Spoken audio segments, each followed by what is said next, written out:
First go to the file and choose open. Select this first image, press open. Go to the adjustment layer options and choose solid color adjustment layer. Here select the red color. Press OK. Again take a new solid color adjustment layer. This time choose blue color. Now hold shift button and select these two layers. Go to blend modes and choose color. Select the mask layer.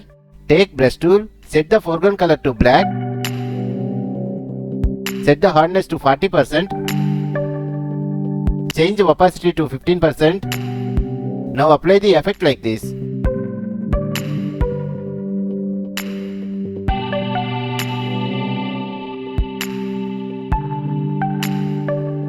Let's see the final result. Continue the same process on the second image.